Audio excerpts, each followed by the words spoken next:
bullshit. It's a pack. We're done here.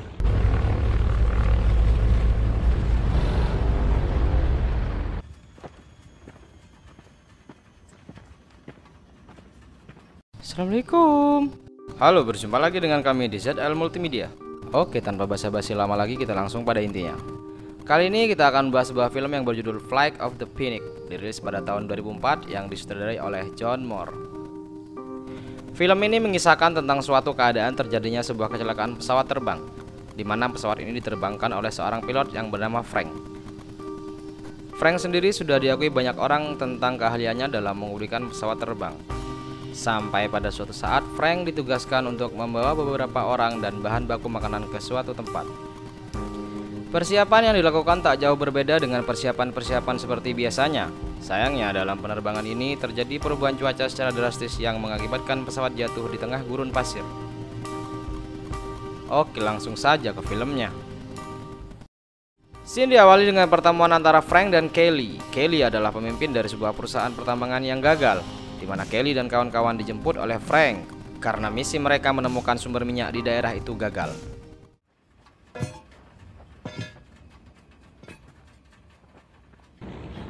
It's a pack. We're done here. Frank Towns, right? Hi, I'm Kelly Johnson. Akhirnya mereka semua menyerah dengan keadaan. Semua tim dari Kelly mulai memasuki pesawat. Mereka semua setuju untuk kembali ke Beijing. Tiba-tiba ada seorang yang datang. Ia tak masuk dalam daftar penerbangan, lalu meminta menaiki pesawat untuk menumpang ke Beijing. Tanpa pikir panjang, Frank menyetujui hal itu karena waktu penerbangan mereka sudah dekat. Anybody know who this guy is? I guess I need a ride to Beijing. Not on this flight, Goober. Pesawat mulai diterbangkan. Pada mulanya penerbangan mereka baik-baik saja, karena pada saat itu cuaca sangat cerah dan angin berhembus seperti normalnya. Selang beberapa menit, mulailah terjadi keanehan di dalam pesawat itu. Mulailah terjadi gonjangan-gonjangan kecil yang membuat para penumpang sedikit panik.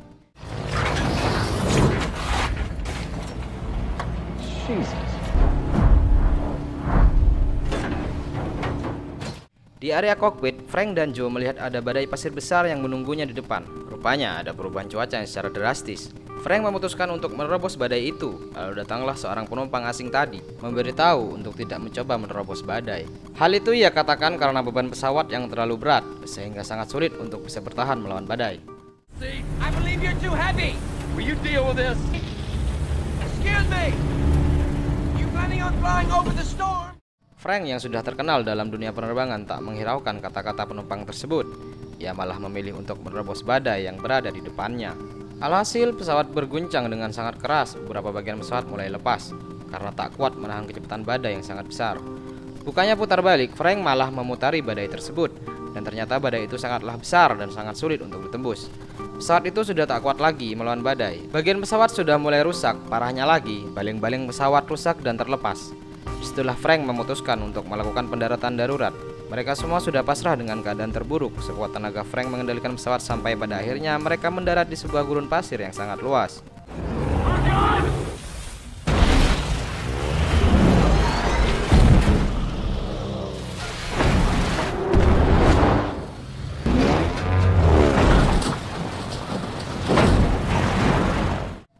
Kejadian tersebut menewaskan 3 orang dari tim Kelly. Frank mengingatkan untuk jangan ada yang keluar dari pesawat sebelum badai reda, karena hembusan angin dari badai tersebut bisa membuat kulit manusia terkelupas. Setelah badai reda, Kelly dan rekan-rekannya memakamkan teman mereka yang sudah gugur.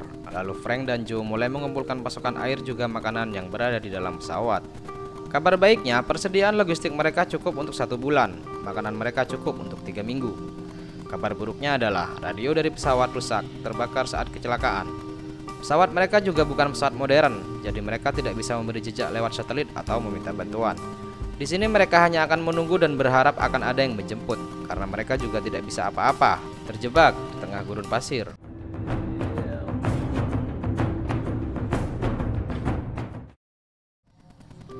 Pada malam harinya semua beristirahat.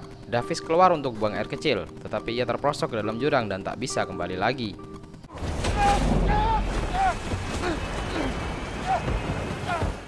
Pagi hari, Kelly dan tim mulai mencari Davis, tetapi badai datang dan mengurungkan niat mereka untuk mencarinya.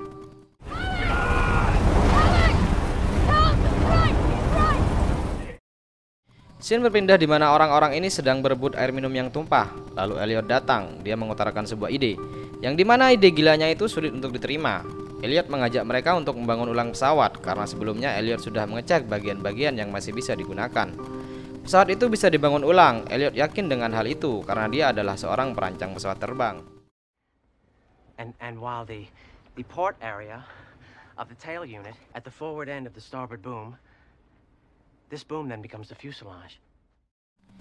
Akhirnya, semua orang di situ menyetujui idenya. Mulailah mereka membangun ulang pesawat sedikit demi sedikit. Lalu tiba-tiba tangki yang berisi bahan bakar meledak. Itu disebabkan oleh percikan api dari tungku di mana Louis sedang memasak makanan malam.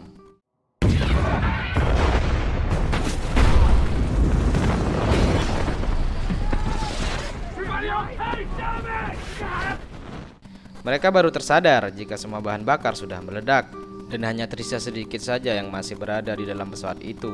Untuk mempercepat waktu, mereka bekerja dari siang dan malam, tapi hal itu membuat pasokan air mereka makin sedikit. Tapi sudah tak ada cara lain dan tak mungkin lagi mengulur waktu.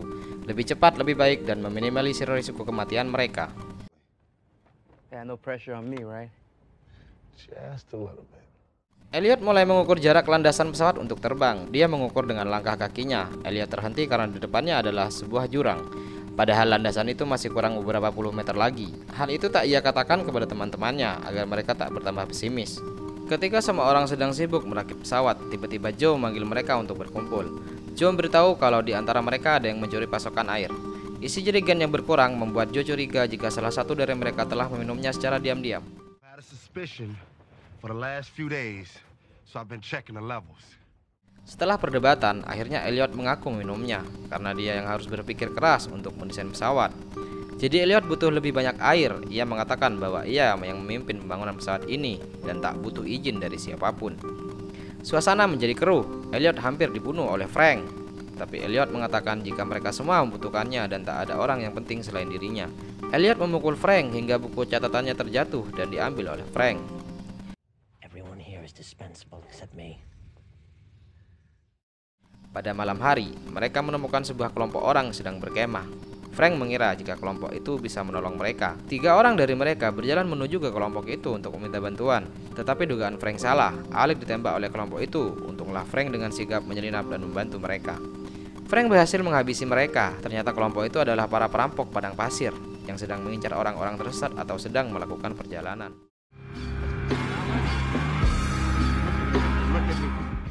Scene berpindah. Mereka mulai mengerjakan pesawat lagi, tetapi Frank melihat ada kelompok orang yang sedang mengawasinya.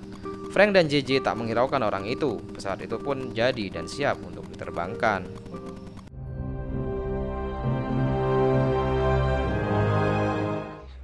Oh, it'll fly. Saat mereka sudah mulai persiapan untuk terbang, Frank menemukan sebuah buku, di mana buku itu menjelaskan bahwa Elliot hanyalah perancang pesawat model atau pesawat mainan tanpa awak. Frank dan rekan-rekan sangat marah kepada Elliot. Ketika mereka sudah bersiap untuk terbang, malah mereka dikagetkan dengan fakta bahwa Elliot bukanlah perancang pesawat besar, tetapi hanya pesawat mainan. Semua orang kecewa karena telah menghabiskan tenaga dan pasokan makanannya hanya untuk membuat pesawat yang dirancang oleh perancang pesawat mainan. Sesaat rasa percaya diri mereka langsung hancur, mental mereka hancur, karena ternyata mereka hanya membangun sebuah pesawat mainan yang mereka tak yakin itu bisa terbang.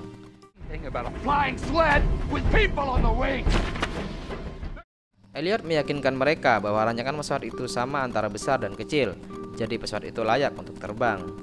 Semua orang sudah tak percaya lagi pada Elliot, apalagi belakangan ia sering bersikap sangat egois kepada rekan-rekannya. Ian sudah kehabisan kesabaran, dia ingin membunuh Elliot. Tiba-tiba datang angin besar dan semua orang terkejut. Pesawat itu bergoyang mengangkat ke atas ketika terkena angin. Itu menandakan jika pesawat itu bisa terbang dengan layak. Seketika badai besar pun menyusul, semua orang berlindung di dalam kabin pesawat lama yang sudah rusak.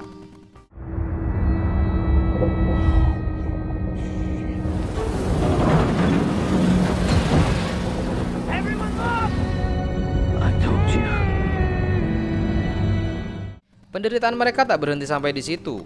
Selesai badai pasir, mereka dikejutkan dengan tertimbunnya pesawat yang telah mereka bangun dengan susah payah.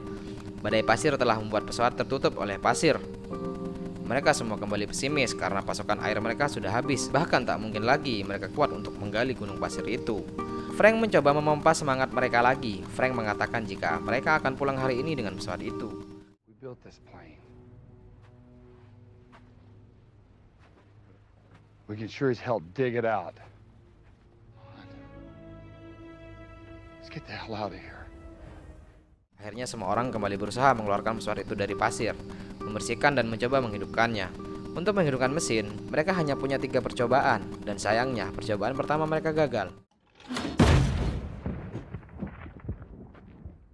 Percobaan kedua, mesin juga masih tidak bisa hidup.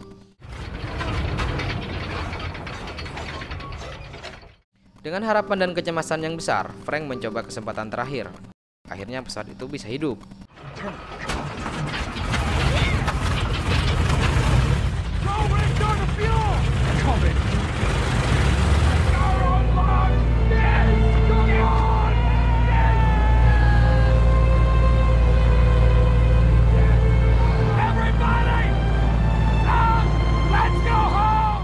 Semua tim mulai menaiki pesawat, tiba-tiba kelompok perampok datang dan mengejar mereka. Tetapi untungnya pesawat sudah mulai berjalan untuk lepas landas.